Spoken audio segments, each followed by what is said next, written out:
Here we are at Beermageddon 2015, and I'm with Northern Oak. Hey. Wow, that's all I can say is, wow.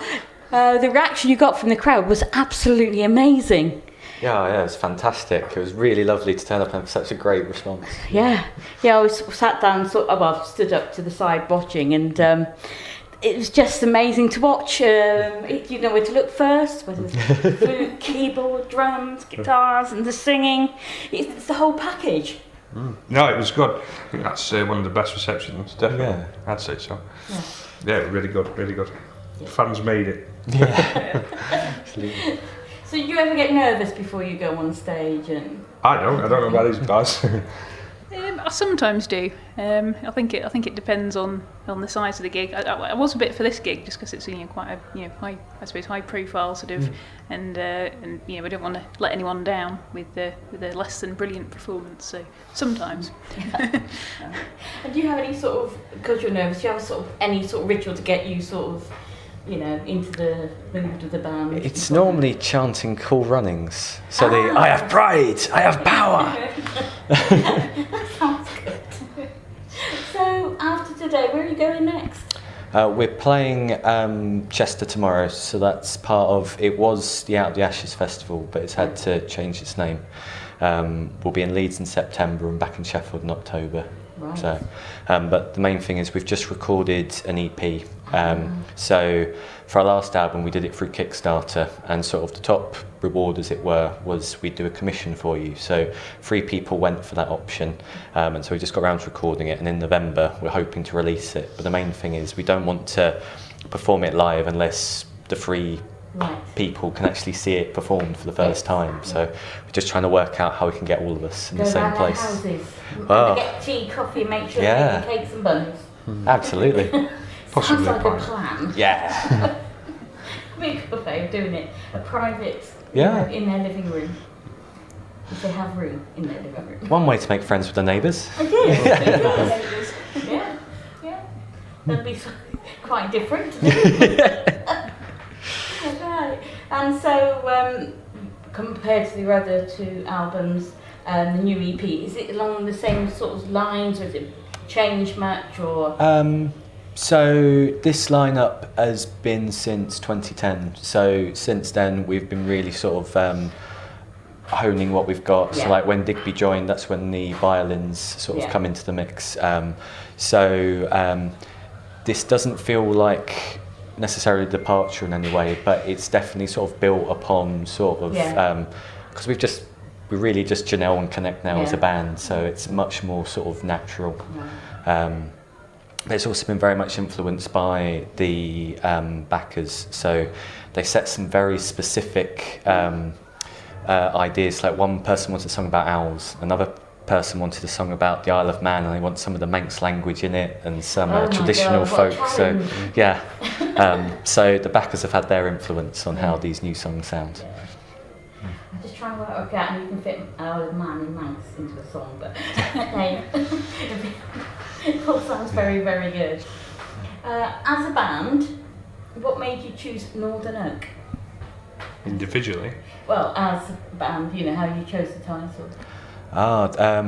So the band originally started about 8 or 9 years ago, and so the only original member is the guitarist Chris. Okay. And at that point, it was just a group of guys in the practice room who decided they wanted to write some folk metal, and for them it captured the fact that it was in Sheffield but had that sort of natural element in terms of its influence. Yeah. I think they had a kind of a wild camping trip out to the Peak District in the snow or something, and it sort of came to them in a flash of inspiration when they're out camping.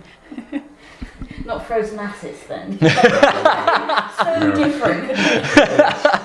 That could be our alternative cover band, Frozen Assets, sort of doing cheesy covers. So you get on quite well together now, you've got to know each other, new people and everything else. Do any of you have any bad habits? I drink a lot. Other than that, no. Well, I tend not to drink before we play, because if the fans are there to listen to it, it's got to be a good performance, so you can't. But after, that's a different matter. I don't know actually. I sometimes have the habit of breaking into random folk tunes during, especially with the melodeon, the kind of the squeeze box. Yeah. I'll just sort of, just after we finished a song, it's really epic, and I'll just start playing something really diddly. And but I wouldn't say if that's annoying. It might be for the others, it's not for me. I think for me it's just when we try and coordinate ourselves trying to get places, like who's going in what car and who's taking what. That's good bit. Just because there's 6 of us, just being available to, can you do this date for this gig or this date for this practice? Oh no, someone can't do it, kind of thing. Yeah. So sometimes it can be difficult to coordinate us all. Yeah. Herding cats. Never an easy task. But there must be a way of doing it. I think If you find out, then let us know. Well, yeah. So, on about that, do you have any pets? I don't know, other than my wife. I'm on Did you not this. say that with I can't wait till Nikki sees I the know. apart from Chris? Oh, Chris. Chris has got a dog, and Digby's then got a Digby and his girlfriend Veronica have a menagerie. So they've got a dog, they've got 2 guinea pigs. They did at one point have mice, but I think all the mice are gone now. Right. So they make up for the rest of us. Yeah. Fair enough. With the music industry as it is now, and as you said, you've got people commissioning you and all that sort of thing. The days have gone of like major labels putting money into it. Do you ever see at some stage whether it might turn around again, or is it DIY stuff going to be the forefront? For us, we're very happy with sort of what we've been able to create in terms of making an album on our own steam. We're all really happy with Of Roots and Flesh, which we did ourselves, and from start to finish, including promotion and printing and so on, it was 6,000. So we're confident in terms of a label's not required to get the album together, but the bit that's really hard is the promotion. So making sure you're in the magazines and so forth, because when we've done it before, you have to bankroll yourself, and our funds don't stretch that far. So for us, if it was to get onto a label, we'd want to know how they're going to promote us, in what way, and so forth. Yeah. I think as well for us, I think we're quite. It's hard to sort of pigeonhole us into a particular category. We're sort of too folky for the black metal labels, and we're too metal for the folky rocky labels. So it's I think we're just in our own little bubble, really, aren't we? And I also asked a couple of random questions. Marmite, love it, hate it? I hate it. You can't sit on the fence. Got to be one Okay, I'll go with lover. I hate it, but I like Twiglets. Yeah, see, that's quite common. People either hate Twiglets but like Marmite, or hate Marmite but like Twiglets. Yeah. I hate both. Really I odd. really don't like either.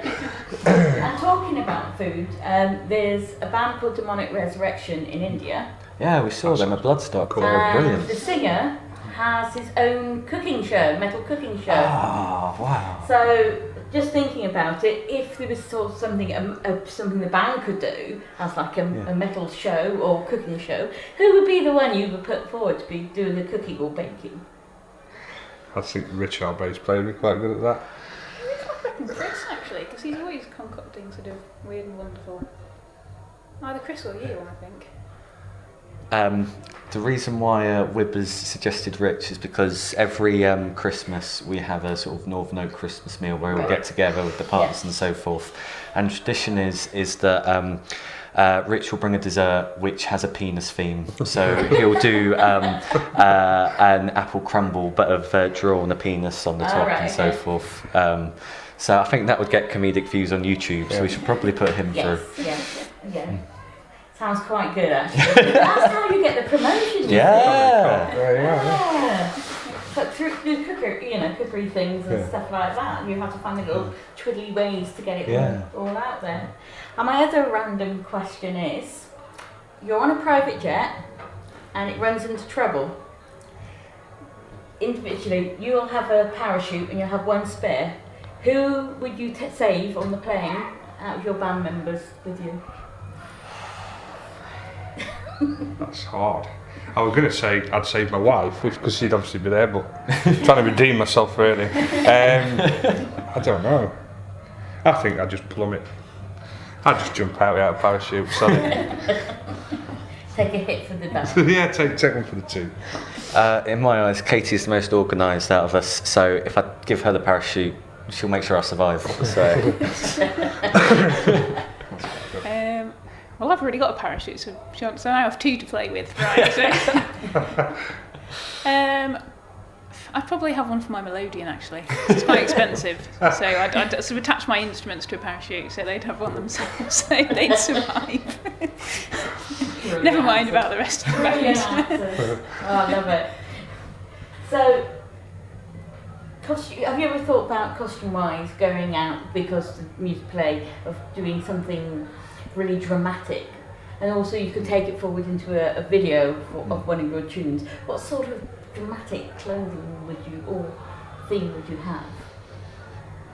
I'd probably have a Henry VIII type thing, like a black collar, a massive collar and stuff like that. I mean, when we first started, we were sort of more kind of medieval folk metal, I suppose. We had more medieval influences, so I think proper kind of Tudor themed, with kind of people sort of eating chicken legs and dogs running around and lots of ale and that kind of stuff. I think that would be quite a good theme, with everyone in sort of Tudor dress. That would be good. Oh, if you guys are going for that, then the Great Plague of London, those sort of plague doctor masks, the giant horns, I'll rock up one of them. Yeah. That's brilliant. Well, guys, thank you so much for giving me some of your time. It was great to be able to catch some set earlier, Thank you for watching. Everybody seemed to really love it. So That's great. I hope everybody enjoys your rest of your touring and playing wherever you are. Thank you very much. Thank you very much.